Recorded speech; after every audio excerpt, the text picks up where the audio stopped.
The funeral, a performance of grief. The air inside St. Augustine's Cathedral was thick with the scent of incense and fading lilies. The towering stained glass windows cast fractured light over the sea of mourners dressed in black, their hushed whispers blending with the low hum of the organ. Emma Calloway sat in the front pew, her hands clenched tightly in her lap. Her back was rigid, her expression unreadable, her gaze fixed on the polished mahogany coffin that held what remained of Margaret Calloway, a woman she had spent her entire life trying to impress, only to be met with disappointment time and time again. She should have felt something, grief, sorrow, nostalgia, but all she felt was exhaustion. A soft sniffle beside her broke the silence. Lily Calloway.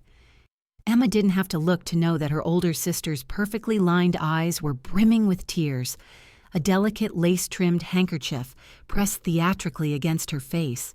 Every sob was just loud enough to be heard, every tremble of her shoulders rehearsed to perfection.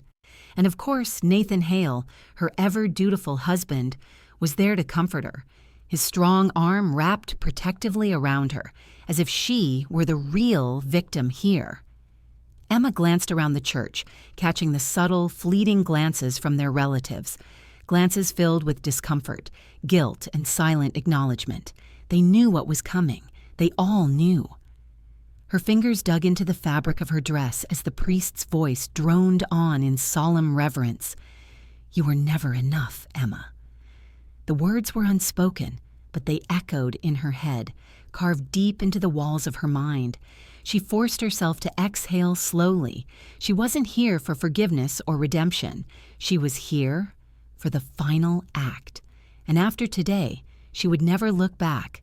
The will reading, the ultimate betrayal. The waiting area of Holloway and Partners law firm was a stark contrast to the cathedral, modern, sleek, and utterly devoid of warmth. The walls were lined with floor-to-ceiling glass, offering a pristine view of the Boston skyline. Emma sat across from Mr. Holloway, an aging lawyer with round glasses and an air of awkward professionalism. Lily sat beside her, poised and elegant in her black designer dress, one manicured hand resting lightly on Nathan's knee. The silence was unbearable. Mr. Holloway cleared his throat and flipped through a thick stack of documents before finally settling on the one that mattered. And now, the final will and testament of Margaret and Charles Calloway. Emma braced herself, but nothing could have prepared her for what came next. "Your parents have left their entire estate, including the family home, stocks, and all liquid assets, to Lily Calloway." A deafening ringing filled Emma's ears. She blinked once, twice. "Everything?" The word barely made it past her lips, her voice surprisingly steady. Mr. Holloway shifted uncomfortably, adjusting his glasses as he hesitated before continuing. "Your parents believed you were independent enough and didn't require financial assistance." A sickening wave of humiliation and rage crawled up Emma's throat. Lily had 3 properties, a husband who made 6 figures, luxury cars parked in her driveway, and Emma had worked 2 jobs to put herself through college, struggling every step of the way, never once asking for help. And yet, somehow, she had been deemed unworthy. The silence in the room was suffocating. A soft scoff broke it. Aunt Marlene, the only one who had ever seen the truth, shook her head, muttering, "That's ridiculous." Emma's nails dug into her palms, but she forced her expression to remain neutral. Lily let out a delicate sigh, placing a gentle hand over Emma's, a sickening display of fake sympathy. "It makes sense, doesn't it?" she murmured. "You've always been so independent. Mom and Dad just wanted to help me, that's all." Emma's body went still. Her eyes flickered to Lily's hand on hers. Slowly, she pulled away. She wasn't sure what infuriated her more, the blatant betrayal or Lily's audacity to pretend it was justified. Her voice was low when she finally spoke. "You knew, didn't you?" Lily bit her lip, playing coy for half a second before offering a small, practiced shrug. "They may have mentioned something before." There it was, the confirmation. Emma felt something inside her snap, not in anger, but in resolve. She had spent years fighting for their approval, and for what? Nothing. But Lily had underestimated her. Emma smoothed down the fabric of her dress, inhaling sharply before turning toward Mr. Holloway. "Thank you for your time." Her voice was smooth, controlled, dangerous. She stood up, gathering her purse, her movements deliberate. She wouldn't give Lily the satisfaction of seeing her break. Lily's perfectly arched brows furrowed in confusion. "Wait, you're not mad?" Emma turned, tilting her head slightly, studying her older sister the way one might study a predator before delivering the killing blow. A slow, dangerous smile curved her lips. "Oh, Lily," she murmured, stepping close enough that only she could hear. "I don't need their money." For a fraction of a second, uncertainty flickered across Lily's face. Her shoulders relaxed. She mistook Emma's words for surrender. She had no idea. Emma turned on her heel and walked out of the office with her head held high. Because what Lily didn't know, what nobody knew, was that Emma had already prepared her own final gift for their dear, departed parents. And it would be unforgettable. Cliffhanger. As Emma stepped out into the cold Boston air, her hands slid into her coat pockets. Her fingers brushed against the small flash drive tucked inside. The original will. The one that split everything 50-50, the one that Lily had ensured never saw the light of day. Emma's lips curled into a smirk. "You made your move, Lily. Now it's my turn." The ghosts of the past. Emma lay in bed, eyes fixed on the water-stained ceiling of her tiny apartment. The dim glow from the street lamp outside flickered against the cracked paint, casting shadows that danced like ghosts from her past. She barely blinked. Sleep was impossible. Her parents' voices echoed in her head, their words indistinct but their meaning sharp and unmistakable. "You don't need our help, Emma. You're strong. Lily just needs more support right now. You should be proud of how independent you are." A slow, bitter exhale left her lips. That independence had been forced on her since childhood, while Lily was bathed in golden light, lifted onto a pedestal so high that no one dared question it. Emma closed her eyes. Age 6. Lily won her first dance competition. Their parents threw a huge party, a towering cake in the shape of ballet slippers. Photos were taken. Applause rang in her ears. Emma won her first spelling bee. Her mother ruffled her hair and murmured, "Good job, honey." Age 16. Lily got a brand new convertible complete with a big red bow. Their parents beamed as she squealed with excitement, twirling the car keys around her fingers like a trophy. Emma got a used bicycle, her mother's voice soft with dismissal. "Well, you don't really go out much anyway." Age 22. Lily's college tuition was fully covered, paid in advance, along with an off-campus apartment and a credit card for essentials. Emma worked 2 jobs and took out student loans to scrape her way through school, and yet somehow she was the one labeled as the independent one. Her fingers tightened around the sheets. And now they've taken everything. Not everything. She still had the truth, and she was about to uncover every last piece of it. Returning to the mansion, a week later, Emma pulled up to the Calloway estate. It still looked exactly the same, pristine and grand, its towering white columns stretching toward the sky, its manicured hedges cut into perfect symmetry. But it wasn't home. It hadn't been for a long time. She stepped out of her car, the cool breeze carrying the faint scent of lavender, her mother's signature fragrance. It clung to the bricks, soaked into the very walls of the house. Emma swallowed the lump in her throat and walked up the stone steps. She didn't bother knocking. She knew Lily would be waiting. And she was. Lily stood in the doorway, a glass of expensive red wine in hand, her blonde curls styled to effortless perfection. She tilted her head slightly, a slow smirk forming.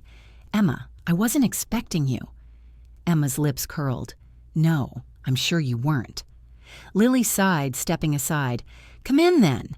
Let's not be dramatic." Emma walked past her without a word, the secret hidden in the desk. The house was as immaculate as ever. Every surface gleamed, untouched by time. Emma barely spared it a glance. She had only one destination in mind, her father's study. The moment she stepped inside, a familiar wave of memories hit her.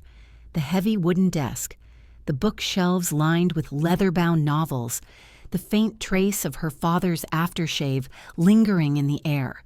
She had spent hours in this room as a child, curled up in the corner reading, while her father worked in silence. But today, she wasn't here to reminisce. Her eyes scanned the desk. She pulled open drawer after drawer, flipping through old receipts, tax records, bank statements, until her fingers brushed against something strange, a locked drawer.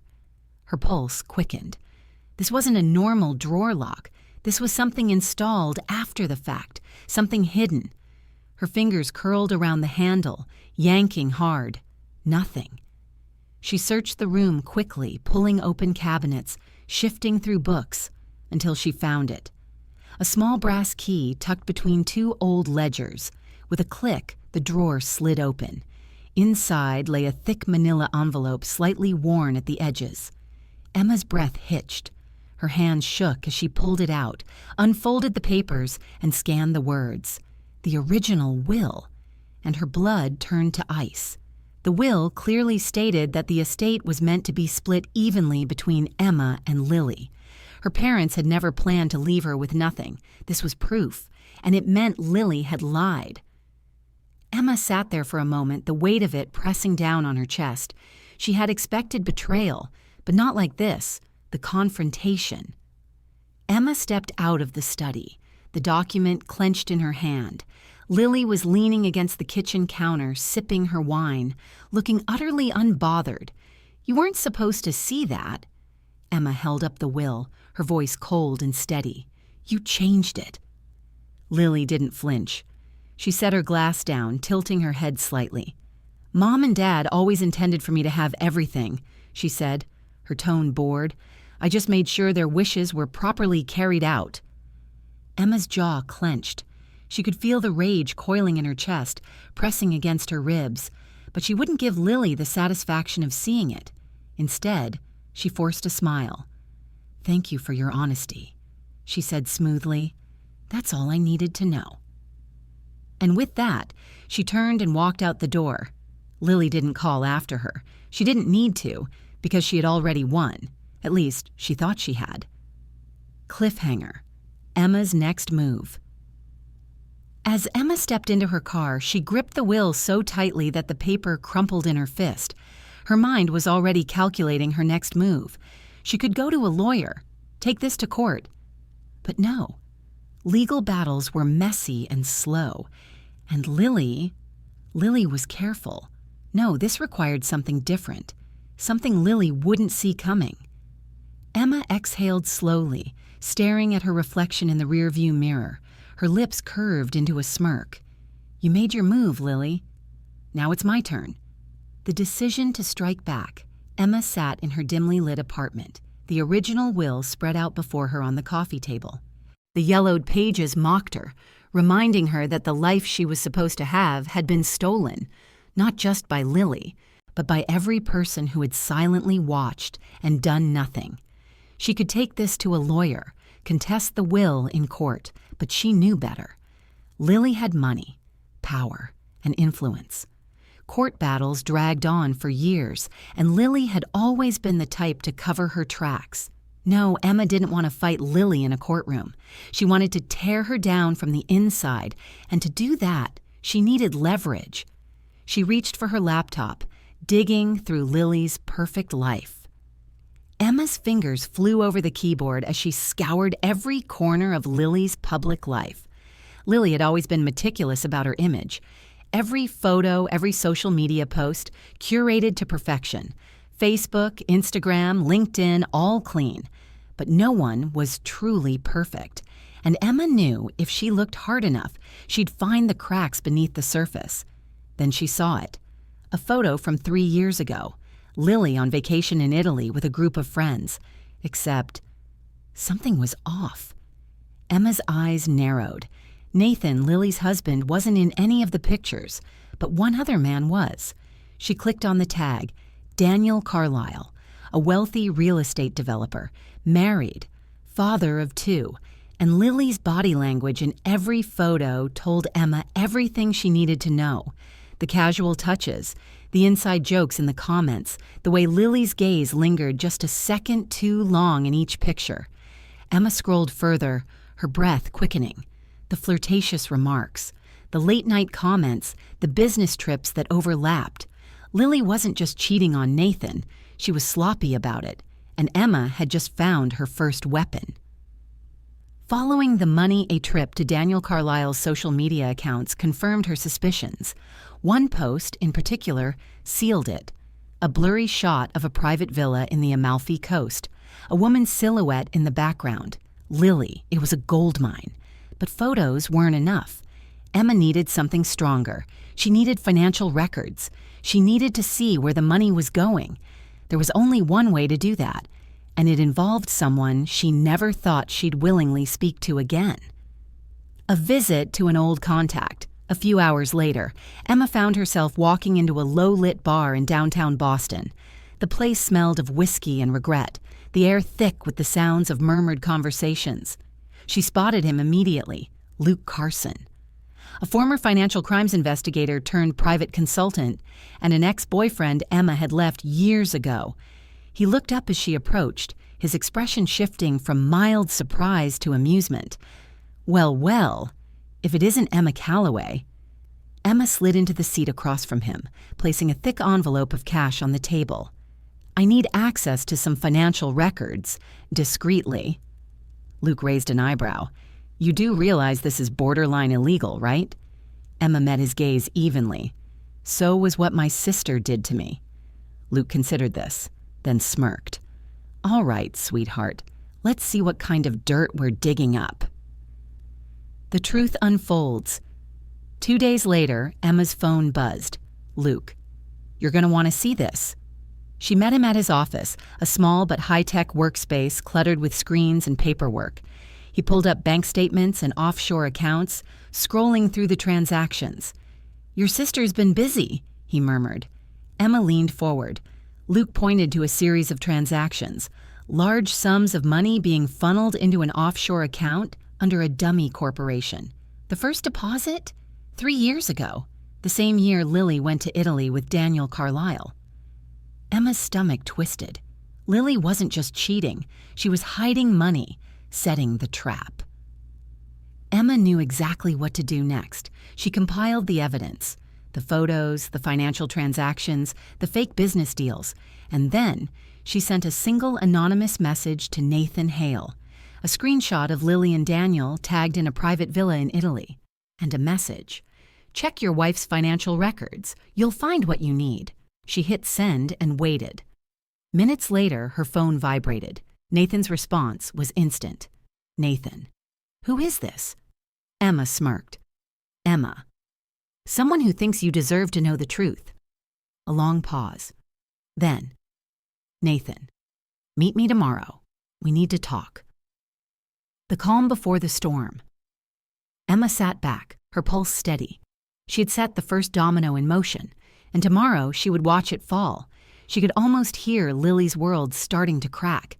She almost felt sorry for her. Almost. Cliffhanger, the first strike begins. As Emma shut her laptop, she whispered to herself, You stole my future, Lily. Now I'm taking yours. The meeting with Nathan Emma sat in the back corner of Marlowe's Cafe, a quiet, upscale spot on the edge of Boston's financial district. She stirred her coffee absently, her gaze locked on the entrance. Nathan Hale had always been calm, controlled, and measured, the perfect high-profile lawyer, the perfect husband. But when he walked in that morning, he looked anything but. The final battle begins. Emma stared at her phone, her pulse steady. A normal person might have been scared, but Emma knew Lily. She was all talk. Still, she wasn't about to let her guard down, because Lily might have lost her reputation, her marriage, and her perfect image. But there was still one thing left. The house. Emma smirked, reaching for her phone. She dialed Nathan. "Do you still have the original will?" Nathan hesitated. "Yeah. Why?" Emma smiled. "Because it's time to fix what Lily broke." The legal strike. The courtroom was silent except for the rhythmic clicking of the judge's pen against his desk. Emma sat with her arms crossed, her face unreadable, but her pulse was hammering beneath the surface. On the opposite side of the room, Lily sat stiffly, dressed in a perfectly tailored black suit, but the tension in her shoulders betrayed her composure. This wasn't her world. Lily thrived in places where she could manipulate, charm, and twist the narrative. But here, evidence was king. Nathan sat beside Emma, flipping through a file of damning documents, and then came the moment she had been waiting for. The court finds that the will in question had been fraudulently altered, the judge announced. Lily's breath hitched audibly. As a result, the estate shall be returned to its original designation, split evenly between Emma Calloway and Lily Calloway. Emma didn't move. She barely even blinked. But inside, something cold and victorious unfurled in her chest. She had won, but she wasn't done yet. The eviction. Emma stood on the front steps of the Calloway mansion as the sheriff's deputy knocked on the door. The November air was crisp, carrying the scent of rain-soaked earth. The door opened, and there she was, Lily. But this wasn't the flawless socialite anymore. Her once perfect curls were slightly unkempt, her makeup smudged, her expensive silk blouse wrinkled, signs of someone who had spent days spiraling. The deputy handed her the eviction notice. Lily's fingers trembled as she unfolded it, her eyes scanning the words slowly as if refusing to process the reality. Then her head snapped up. "You can't do this." Emma tilted her head. "I'm not doing anything, Lily. The courts are—" Lily's face twisted in desperation. "This is my house." Emma stepped forward, lowering her voice. "No, Lily. It was never yours. You stole it. Now I'm just taking back what's mine." Lily's chest heaved, her hands clenching into fists. "Where am I supposed to go?" she whispered. Emma stared at her for a long moment before a slow, deliberate smile curved her lips. She reached into her coat pocket and pulled out an old set of keys. Her parents had given them to her when she was 16. She tossed them into Lily's hands. It was a bike lock key. "I guess you'll have to be independent now." Lily's lips parted in shock. Emma turned on her heel and walked through the front door, leaving Lily standing in the rain. For the first time in her entire life, Lily Calloway had no one to fall back on. And for the first time in Emma's life, she was finally free. The house was never home. The house was eerily quiet when Emma stepped inside. She moved through the hallways, her footsteps soft against the marble floors. She had grown up here, and yet it had never truly been home. She walked through the grand living room, running her fingers across the smooth mahogany coffee table. This was where their parents had sat for hours, praising Lily's accomplishments. She entered the dining room where she had spent countless nights listening to them gush over Lily's latest achievement, while she sat in silence. She climbed the staircase, pausing at the door to her childhood bedroom. It was exactly the same as when she had left, because her parents had never cared enough to repurpose it, a relic of the daughter they had never truly seen. She exhaled softly. Then, without hesitation, she walked downstairs, pulled out her phone, and made the call. Yes, I'd like to put the house on the market, immediately, because this house had never been hers, and now it never would be. The last goodbye. A week before she left town, Emma got a call from Aunt Marlene. "Come over for dinner," her aunt had said. She hesitated, but in the end she went. Marlene's house was warm, cluttered, and nothing like the Calloway mansion. It was a place filled with real memories, real love. They ate in comfortable silence before Marlene finally spoke. "You know, your parents were wrong about you." Emma raised an eyebrow. "Oh?" Marlene smiled softly. They always thought you were the one who didn't need them, that you were too strong, too independent. But the truth is, they needed you. Emma frowned. Marlene leaned forward. They built their entire world around Lily because she needed to be propped up. She needed their validation, their money, their constant approval. She reached across the table and squeezed Emma's hand. But you, Marlene's voice was gentle but firm. You thrived despite them, and that scared them. Emma let those words sink in, and for the first time, the pain she had carried for years felt lighter. A new beginning. Emma stood in her apartment, her bags packed and ready. She took one last look around. The girl who had lived here, the one who had spent years trying to prove she was worthy, was gone. In her place was a woman who had nothing left to prove. She grabbed her keys, walked to the door, and didn't look back. Because her past didn't define her. Her future did.